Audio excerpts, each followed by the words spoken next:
Coming to the second quatrain, next 4 lines. Sometime too hot the eye of heaven shines. The eye of heaven means the sun. সূর্যকে বোঝানো হচ্ছে. Sometimes too hot. কোনো সময় ওর উষ্ণতার মাপটা বড় বেশি থাকে, সেটাকে বলা হয় vertical rays of the sun. গরমটা তাপটা বেশি হয়. And often is his gold complexion dimmed. সূর্যের রং হচ্ছে হলুদ, অর্থাৎ গলানো সোনা. সোনার রং হলুদ, সূর্যের রং হলুদ, সেই জন্য সূর্যের রংকে সোনার সঙ্গে তুলনা করা হচ্ছে.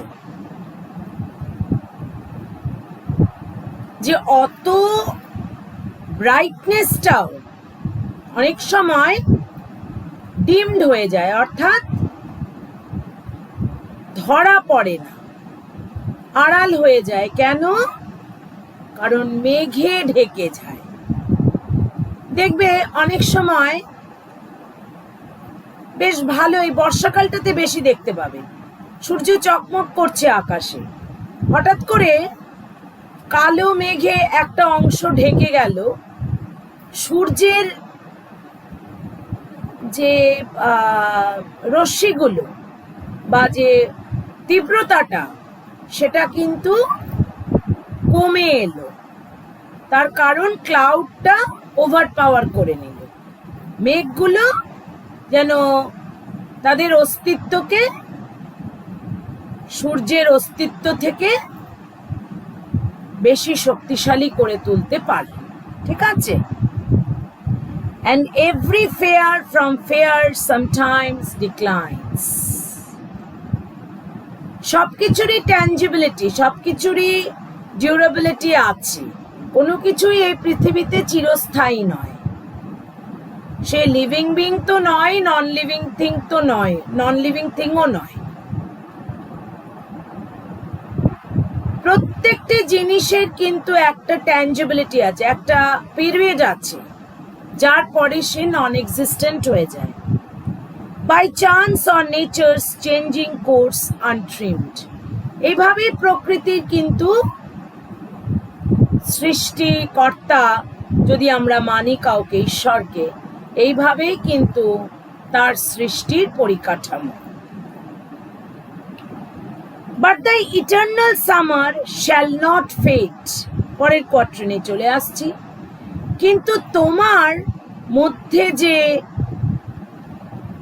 গ্রীষ্মটি আছে, যে তাপ, যে উষ্ণতা, এখানে গ্রীষ্ম মানে তাপ এবং উষ্ণতা, যেটাকে বলছি আমরা ওয়ার্মথ, WARMTH, ওয়ার্মথটা আছে, সেটা কিন্তু nor lose possession of that fair thou west. তোমার সৌন্দর্য কিন্তু সূর্যের সেই সৌন্দর্যের মতো কারোর কাছে মাথা নত করে না. অর্থাৎ সূর্য অত শক্তিশালী হওয়ার পরেও কিন্তু মেঘের কাছে মাথা নত করছে, কারণ মেঘ এসে তার অস্তিত্বকে ঢেকে দিচ্ছে.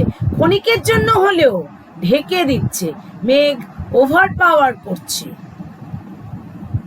কিন্তু তোমার সৌন্দর্যকে টপকে যাওয়ার মতো ক্ষমতা বা ধৃষ্টতা কেউই দেখাতে পারে না, কারণ তুমি হচ্ছে ইউনিক, অনন্য, তুমি হচ্ছে সর্বশ্রেষ্ঠ, দ্য বেস্ট. তুমি তোমার মধ্যেই এক উদাহরণ. You are an illustration and exemplification by your own self. বোঝা গেল? You are an illustration by your own self. Nor shall death brag, thou wanderest in his shade. Brag কথাটার অর্থ হচ্ছে কোনো প্রাইডকে উপস্থাপন করা, মানে মৃত্যু দেখো, এটা তো হচ্ছে ইনএভিটেবল. এক্ষুনি যেটা বললাম, এই পৃথিবীতে যে কোনো জিনিসেরই একটা ট্যাঞ্জিবিলিটি আছে, একটা ডিউরেবিলিটি আছে, একটা লনজিভিটি আছে, তারপরে সে বাঁচবে না, সেটা লিভিং হোক, নন লিভিং হোক, এনিথিং এলস। অর্থাৎ মৃত্যু সবার ওপরে। মৃত্যু যেন, মৃত্যুকে যদি এখানে পার্সনিফাই করছে, কিন্তু ডেথকে এখানে পার্সনিফাই করা হচ্ছে, তাকে সর্বশ্রেষ্ঠ দেখানো হচ্ছে, যেন সে এক লহমায় তার ক্ষমতার বলে সে যে কোনো পার্থিব যে কোনো জিনিসকে মুহূর্তে তার কবজায় নিয়ে আসতে পারে। অর্থাৎ তার উপরে কোনো কিছু আর চলে না। এটা তার অহংকার, কারণ সে সবাইকে জিতে ফেলেছে, সে বিজয়ী।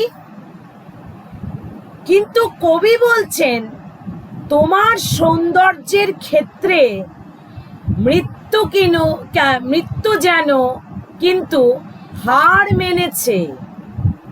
তোমার সৌন্দর্যের ক্ষেত্রে, শুধুমাত্র তোমার সৌন্দর্যের ক্ষেত্রেই, আমার ডিফারেন্সটা লক্ষ্য করো, আমার স্পিচের ডিফারেন্সটা।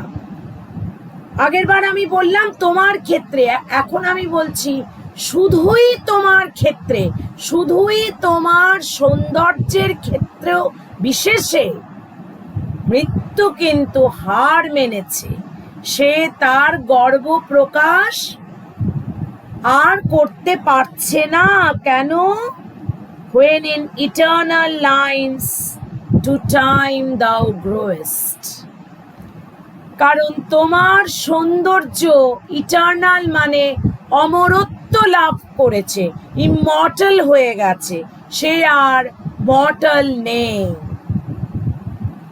যখনই কোনো কিছু ইমর্টাল হচ্ছে, এমনিতে দেখো হিন্দু শাস্ত্র শুধু না, সব শাস্ত্রেই বলা হয় সোল ইজ ইমর্টাল, অর্থাৎ আত্মা যেটা পরমাত্মায় গিয়ে মেশে মৃত্যুর পরে, তার মৃত্যু হয় না, সেই হচ্ছে ব্রহ্ম।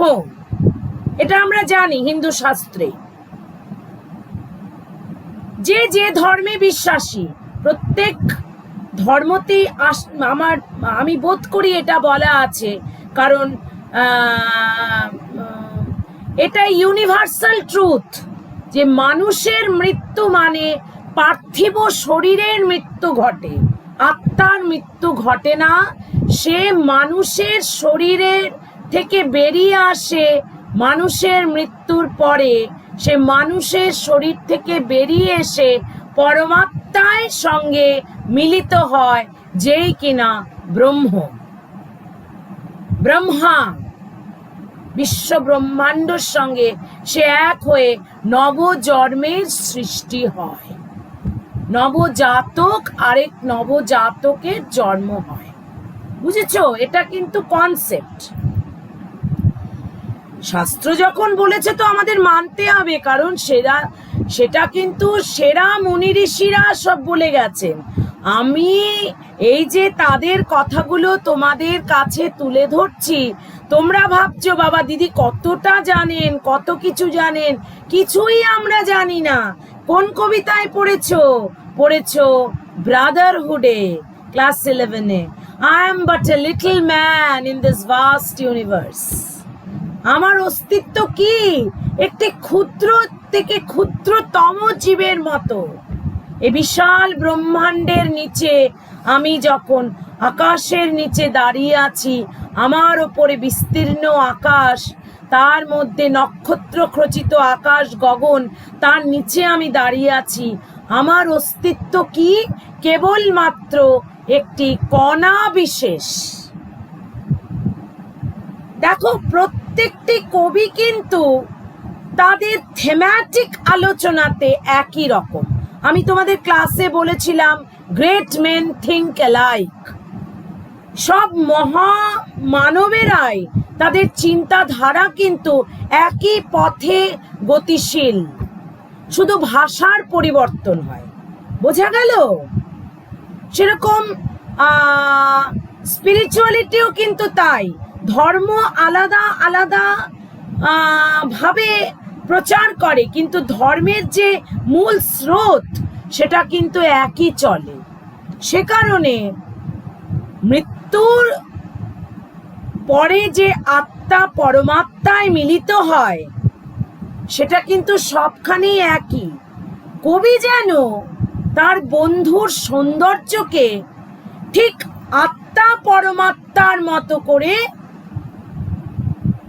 মিলিয়েছেন, যে তুমি থাকবে না কিন্তু তোমার সৌন্দর্য অটুট থেকে যাবে, মৃত্যু তাকে কেড়ে নিতে বা মৃত্যু তাকে জিততে পারবে না, তাকে মৃত্যু হারাতে পারবে না।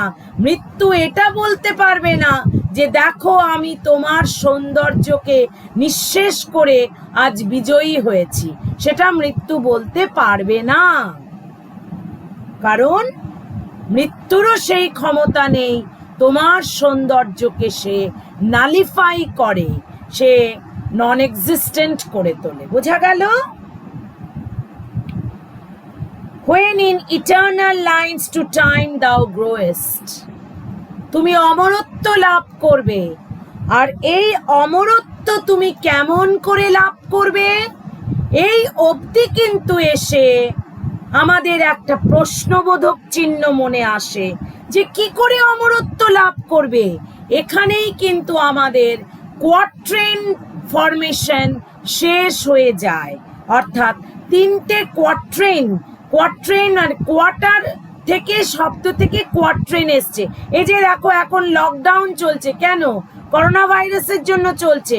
আমরা আছি লকডাউনে, যাদের সংক্রমণ হয়েছে বা যাদের অ্যাসিমটোমেটিকও যারা, তাদের কোয়ারেন্টাইনে থাকতে বলছে, অর্থাৎ 4-এর সংখ্যার সঙ্গে যেটা related. Quarter means 4, quatrains means that which constitutes the element of 4. 4টে করে লাইন, 3 ভাগে 3টে স্ট্যান্জায় 12টা লাইন আমরা কমপ্লিট করলাম। এখানে কিন্তু কবিতা শেষ হলো না, কারণ ক্লাইম্যাক্সে কবিতা এখনো পৌঁছয়নি। প্রশ্নবোধক চিহ্ন মনে এসেছে যে অমরত্ব কি করে লাভ করবে, সৌন্দর্য আবার অমরত্ব কি করে লাভ করবে। লাস্ট দুটো লাইন যেটা রাইমড কাপলেট, সেটা বুঝিয়ে দেবে। পড়ছি, শোনো। So long as men can breathe or eyes can see, so long lives this and this gives life to thee. যতদিন এই পৃথিবী থাকবে, যতদিন এই পৃথিবী থাকবে মানে কি? যতদিন মানুষ থাকবে তাই কি মানে হয়? হয় আবার হয় নাও। তার কারণ পৃথিবীর যখন প্রথম সৃষ্টি হয়েছিল তখন কিন্তু মানুষের কোনো অস্তিত্বই ছিল না। ইনফ্যাক্ট কোনো লিভিং বিংয়েরই ছিল না। কয়েক হাজার বছর ধরে শুধু পৃথিবী অগ্নিকুণ্ড ছিল। তারপরের কয়েক হাজার বছর ধরে শুধুই বৃষ্টিপাত হলো। উল্কা দ্বারা সৃষ্টি হওয়া গর্তগুলো, যেগুলোকে ক্রেভিস বলা হয়, সেগুলো বড় বড় গর্ত ছিল, সে তো আর ছোট ছোট গর্ত না। সেগুলো নদী, সমুদ্র, সাগরে পরিণত হলো। হাজার হাজার বছর ধরে শুধু বৃষ্টিপাতই হয়ে গেল। তারপরে এলো ভেজিটেশন, গাছপালার উৎপত্তি হলো। তারপরে প্রথম লাইফের ফরমেশন হলো সমুদ্রের অতি গহ্বরে এক ধরনের শ্যাওলা। ঠিক আছে? মানুষ কিন্তু তারপরেও আরো কয়েক হাজার বছর পরে এসেছে, তাও স্তরে স্তরে, যেটা তোমরা বায়োলজিতে পড়েছো যে এই হোমো সেপিয়েন্স কি করে তার এভলিউশনাল থিওরিতে কি করে তার উৎপত্তি হলো। সো পৃথিবী আছে মানে বললে চলবে না, বলতে হবে so long as men can breathe যতদিন এই পৃথিবীতে মানুষ আছে, মানুষ শ্বাস প্রশ্বাস নিচ্ছে মানে মানুষ বেঁচে আছে, তার অস্তিত্ব রয়েছে। or eyes can see, যতদিন তার পার্থিব চোখ বা মনের চোখ, দুটোই কিন্তু মিন করা হচ্ছে এখানে, লিখে নিতে হবে।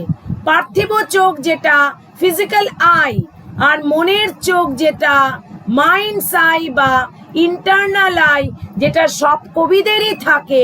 বেশি করে কার ছিল এটা উপলব্ধি আমরা করেছি কোন কবির ক্ষেত্রে? William Wordsworth, the father of রোম্যান্টিক্স, যেটা তিনি ট্র্যাঙ্কুইলিটিতে বর্ণনা করতেন। ভিশন ইন ট্র্যাঙ্কুইলিটি, দেখে নিয়ে সামনে করে পরে অনেক ইমোশনস রিকালেক্টেড ইন ট্র্যাঙ্কুইলিটি হতো, অর্থাৎ মনের চোখ দিয়ে যেন ভিজুয়ালাইজ করতেন ঘটে যাওয়া ঘটনাকে। আবার কোলরিচ করতেন অন্যভাবে, তার ড্রিমে আসতো, তার স্বপ্নে আসতো। সে কখনোই সেটাকে বাস্তব রূপে আগে দেখতো না, তিনি দেখতেনই না, স্বপ্নে আসতো তার। সেই স্বপ্নকে তিনি পরের সময়ে বাস্তব রূপ দিয়ে কবিতার ছন্দে এনে ফেলতেন। বোঝা গেল? তাই এই সমস্ত ঘটনা যতক্ষণ ঘটবে, so long as men can breathe or eyes can see, কবিতা কিন্তু মুখস্থ করে ফেলবে। আমার দেখো পুরো ঝরঝরে মুখস্থ, তোমরাও কিন্তু মুখস্থ করে ফেলবে। কবিতা মুখস্থ আমি একাধিকবার বলেছি, সব ক্লাসেই বলে থাকি, তোমাদের তো বিশেষ করে বলবো ক্লাস 12। কবিতা মুখস্থ না থাকলে কিন্তু কনটেক্সট চিনতে পারবে না, কনটেক্সট ডিকনটেক্সট হয়ে যাবে। ডিকনটেক্সট হয়ে যাওয়া মানে তুমি কবিতার লাইন বুঝতেই পারোনি, তুমি কিন্তু 0 পাবে।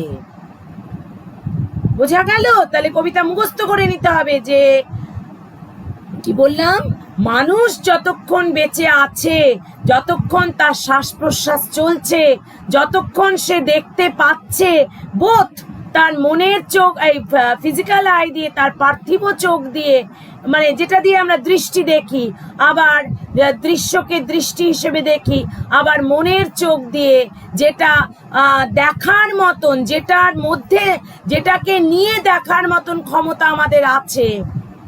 so long lives this, যতদিন এটা বেঁচে আছে, and this gives life to thee, এবং this gives life to thee, so long lives this, যতদিন তোমার সৌন্দর্য আছে, যতদিন আমার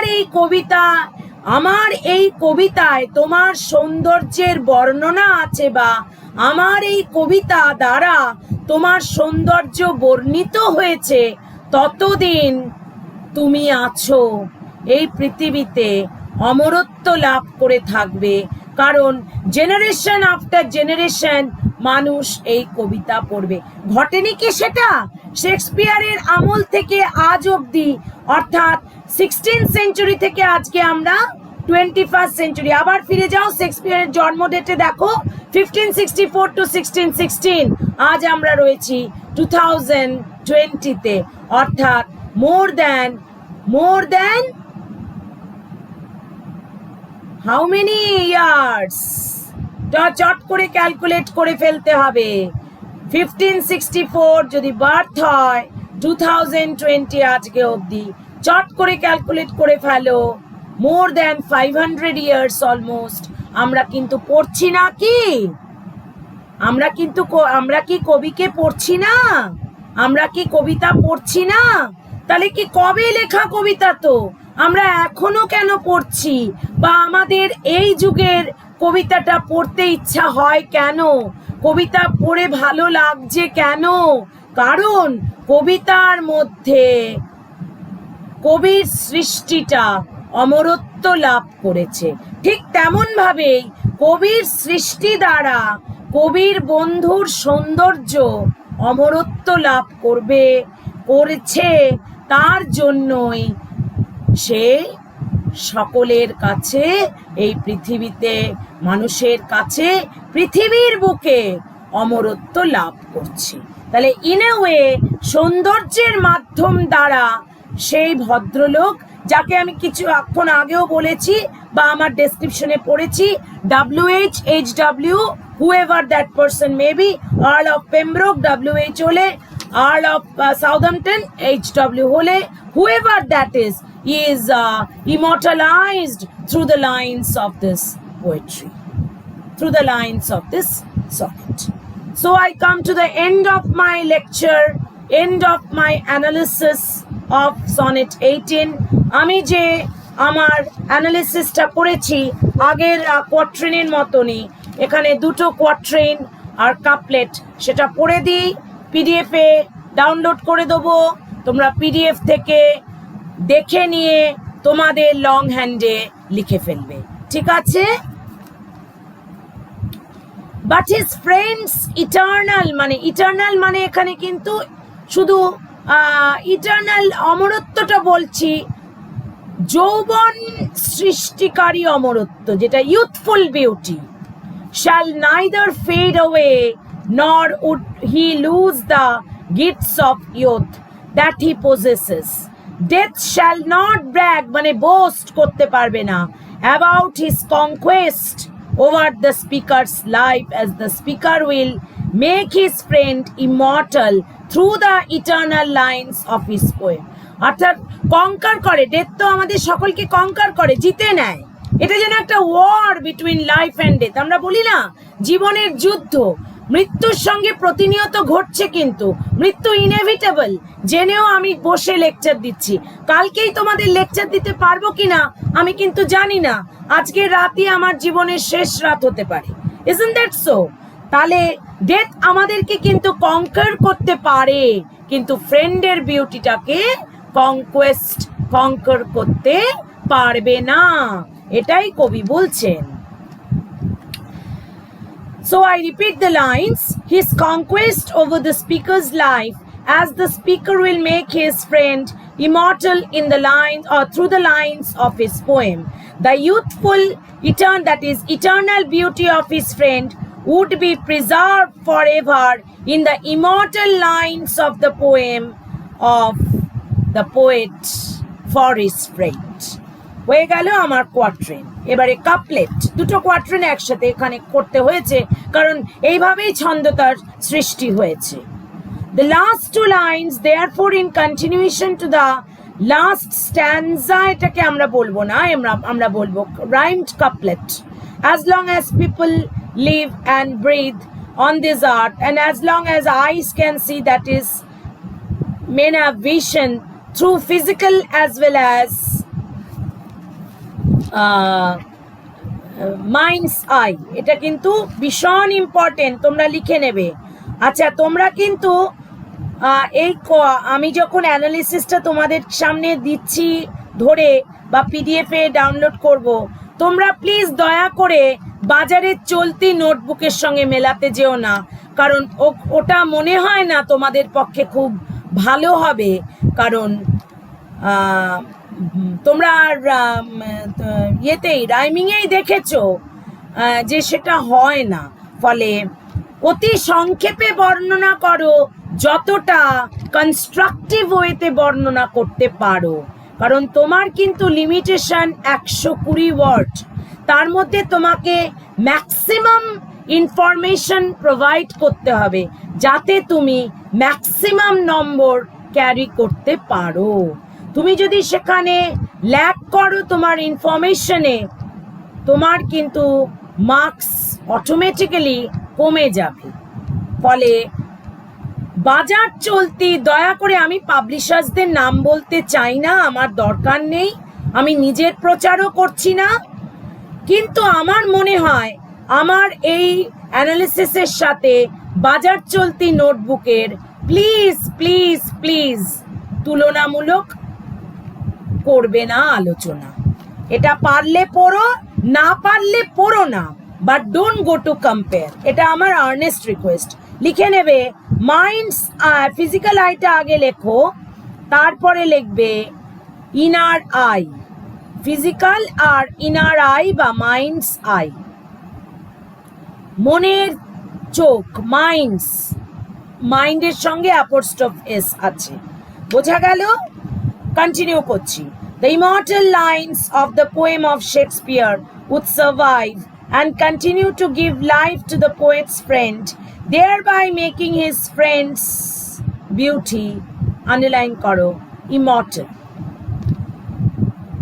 So here the poet tells about the longevity, durability, tangibility of poetry, that is of art, to that of human life, human beauty. Beauty হচ্ছে immortal, life কিন্তু না, beauty immortally থাকে। কারণ দেখো এই যে সৃষ্টি হয়, পেইন্টাররা যে সৃষ্টি করে, লেখকরা যে লেখেন, কবিরা যে রচনা করেন, এগুলো সবই কিন্তু in other way various forms of any beauty, যেটা কিনা is immortalized. The person doesn't live but his creation lives. So I told you earlier that arts লঙ্গা ভিটা ব্রেভিস, অর্থাৎ art is long, life is short. In comparison to life, in comparison to art, life is negligible and art is colossal, huge, which has no end, that is ever continuing. So my students and my channel viewers, কারণ আমি আগেও বলেছি এই ইউটিউবে যখন আমি এটা করছি, মানে আমাকে বলা হয়েছে করতে, আমি যখন এটাকে শ্যুট করছি, পাবলিক যখন হচ্ছে, তখন শুধুমাত্র আমার ইনস্টিটিউশনের স্টুডেন্টসরা দেখছে তা তো নয়, অনেকেই দেখছে, এবং যারা বিশেষত ক্লাস 12-এ পড়ছে তারা তো দেখছেই। আমার দৃঢ় বিশ্বাস অনেক শিক্ষক শিক্ষিকারাও দেখছেন যে কি অ্যানালিসিস আদৌ ঠিকঠাক হচ্ছে কিনা। আশা করি প্রত্যেকের জন্যই আমি এই কথাটা বলবো যে I am always a learner. আপনাদের যদি কিছু মতামত থেকে থাকে প্লিজ আপনারা কমেন্ট করবেন। I shall honour those comments, কারণ আমি শিখতে পারলে আরো শিখতে পারলে আমারই ভালো হয়। But please make it take this request from my end to like, share and subscribe, so that you may make comments and I may honor those comments for further improvement of mine, because improvement is not stationary again, it is ever continuing. Thank you all.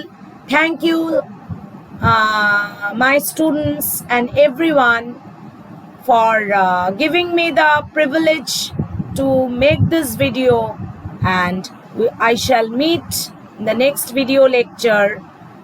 And for my students, other informations whatever will be processed by way of via over WhatsApp, and please stay tuned to it. Thank you once again.